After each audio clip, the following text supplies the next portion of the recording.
to today's episode of Candid Kaya. Today, we are here with Brianna, and she is going to be talking about how you can become a change maker in today's society.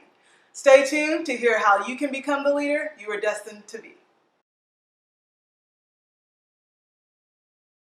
So welcome to Candid Kaya, Brianna. Thank you for having me. Of course. Can you start with just telling the viewers a little bit about yourself? Sure. So I'm Brianna Baker. I'm a recent graduate of Spelman College, and in the fall, I will begin graduate study at Columbia University. I'm 21 years old and from Richmond, Virginia. So Brianna, tell us what inspires you to become a change maker. It's a difficult question, but what inspires me to be a change agent is to see the ailments of this world and understand that I'm not powerless and understand the power that I have within me to make a difference. So it's not hard to be inspired when you look outside and you have issues like police brutality. It's not hard to be inspired when you look at failing school systems and understand the privilege that you have by having access. And so what inspires me to be a change agent is seeing those that don't have what I have and working to make sure that we all have the same things. Okay. So how would you define a change maker? So change makers don't have to be people with power. Change makers don't have to be necessarily leaders in policy, leaders in law, but those people that are inspired, and those people that are uncomfortable with inequality, those people that are uncomfortable with injustice, and those people that are adamant, committed, and unwavering to making a difference. So everyone could be a change maker? Everyone could be a change agent, and I would urge everyone to be a change agent. So you mentioned you're going to be at Columbia in the fall. Mm-hmm. Tell us a little bit about what you'll be majoring in and how you'll still be working to make a difference. Awesome. So at Columbia, I will be pursuing a master's in social studies education, which is pretty much an education program that acknowledges the critical role social studies education plays in creating a better world. So working on curriculums that foster baby change agents, baby leaders, that are able to draw connections between social studies education and social justice to critically assess the world that we live in now and address the ailments of today's world. And also, I'll be working with the School to Prison Pipeline Project housed at Columbia University. Brianna, tell me what issues you see in today's society that you are working to change.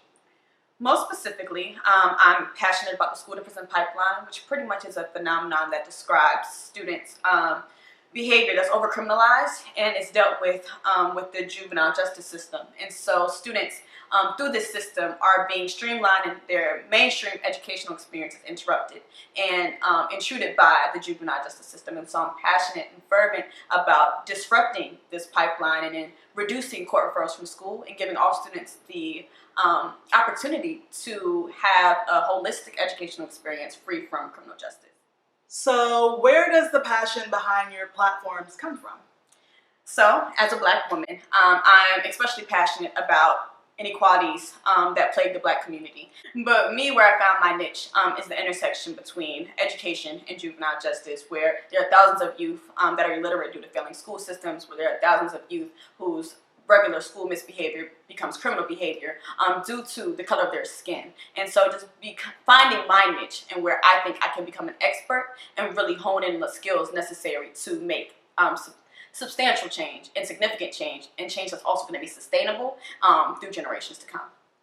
Speaking of the next generation, how can we empower them to become change agents? I think that's a critical question because it starts from being a change agent, starts from believing that you have the power to make change. So it's critical that, one, we work against the suppression of Black history. So Sankofa, go back and fetch it. Showing our young Black youth what was done before them and who was making change before them. I think that's critical. Then awareness, experience, interaction. Eventually, our young Black youth, unfortunately, will deal with injustice and it will smack them in the face and they'll have to come to a point where they're going to be like, what can I do? I think that the more we try to simulate other movements, it becomes difficult. But for us, our movement is Black Lives Matter. We, living as Black people today, experience the very realness of police brutality. We feel Mike Brown, we feel Trayvon Martin because we're here. And so I think that the way that you empower is to look back on those that did it before you and understand how they've overcome the movements. But you become aware and in the moment because you exist in a time where very real inequalities are taking place. So you stated some of the platforms you're working to change. So what about any social platforms? Okay. Okay, so I'm really excited about this because my baby sister, she actually just launched a movement entitled the Good Girl Movement. And we're really passionate about uplifting the modern day good girl. But when we say the modern day good girl, we're certainly not embracing patriarchal notions that women are the queens or hoes. We're certainly not embracing that you're either good or bad. We're understanding that women are holistic, and we're praising women that are striving every day to be the best they can be change agents in their communities, be leaders in their communities, and be genuinely happy and authentically proud of themselves and love themselves in a way that allows them to love their community. Okay, that's a great movement. I would love to be a part of it. So how can our viewers become a part of that movement? Sure. So you can actually add us, the Good Girl Movement, on Instagram, and also its blog. We have a monthly Good Girl, and so you can follow that website, www.thegoodgirlmovement.com, and please write us all those great things. We love hearing from women that are just proud of themselves, proud of the work they're doing, proud of their sisters. We're excited about building a community of strong women that are unapologetic and being incredibly and holistically good. Can I be a good girl? Of course you are a good girl. So what are 3 key steps to becoming a successful change maker? Right. Okay, 3 key steps.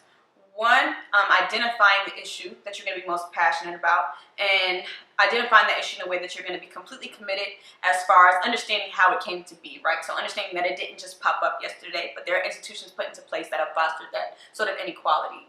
2, reaching back to the trailblazers that are equally passionate about that issue and finding and examining the work that they've done, acknowledging what worked, acknowledging what maybe didn't work, and what with time can enhance and improve.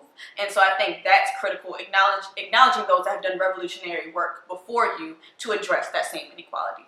3, finding a team that exists now, the modern day millennials that can fight that fight with you, and understanding that it's not about you, but a litany of people that can get the skills necessary to truly eradicate that inequality. So Brianna, you seem to be pretty awesome at public speaking. So is public speaking a key component to making change? I would be scared to say that because it's not always the people that can speak up that you need to do the change, and it's not always the ones that are speaking up that are actually doing the work, if we are honest. So I would be scared to say that it takes public speaking to be a change agent, or it takes public speaking to be a leader. But it is important that what you believe, you say like you mean it, and you are well spoken and well thought out when you're presenting your points. So I would imagine that public speaking is definitely critical, but I would not ever want anyone to feel like if they're not a public speaker that you can't get involved in this movement, because we need those that might not necessarily speak but work. And so finding those part of your team. Maybe you have the person that can public speak, because that's not to say that it's not important. It is important. But understanding those, and understanding that's not the only thing that's important. So Brianna, in your opinion, how do you stay committed towards change when you're not seeing immediate results, so to speak? That's a difficult question. I think for me, that is very much reflective of the work that has been done before me. Those that have been passionate about this work, passionate about the betterment of humanity, passionate about Black lives far before I even existed. And I think that that really comes from understanding that this is a process. And true change is going to take time. And I think not being too discouraged with that. I know that we live in an instant world where we're used to instantly getting likes, we're used to instant gratification, and so therefore we associate that with movements, and we think that we should see instant change, but it's understanding that no movement was done immediately. We have seen Black Lives Matter. We have seen over and over and over again the demonstration that Black lives don't matter, but we have to stay fervent in believing that Black lives matter, because even if we never see it, we know that our children need to see it. And if they don't see it, then our children's children need to see it and will see it. And so working every day to understand that true equality will come whether you see it or not, and doing it not necessarily for yourself, but for generations to come. So that's what keeps you committed? Yes. I have 2 more questions for you. When does a change agent know that their change has come, or will they ever know? I think that's an awesome question. It's very complex, because I would like to say that there's no destination. Change is not a destination, but a constant journey. And I think that true liberation, there's no destination that would probably epitomize true liberation, right? I think that that's an ever-changing concept, and we'll constantly have new ideas around what it means to truly be free. So I would warn change agents and leaders to create this destination for themselves. As passionate as I am about the school to prison pipeline, once that phenomenon not necessarily exists, it's then about how we can further improve the educational experiences of youth and further improve criminal justice systems. So I think that understanding that there's a journey to liberation and not necessarily looking for a destination, but just constant ways to better our society. Okay, so change never stops. Right, change never stops. So Brianna, thank you so much for coming on today's episode. Thank you for having me. Last question. In your career and life, what do you hope to accomplish? Ultimately, I aspire to become a juvenile court judge that creates a courtroom that has the atmosphere of liberation that I think is reflective of understanding and truly believing in all children and understanding that their true potential is not limited by one bad decision, by one bad mistake, and understanding true rehabilitation in a way that cultivates youth so that they can go out and be the change that they seek in the world. Ultimately, becoming a judge and just a change agent that's passionate about making a difference and inspires other people to make a difference as well. If you have any questions, just comment below and we'll make sure that Brianna answers them. Also, we'll put her social media in the description, so feel free to follow her on her many movements. All right, we thank you all for tuning in and we hope you've been inspired to make a change. We'll see you next time.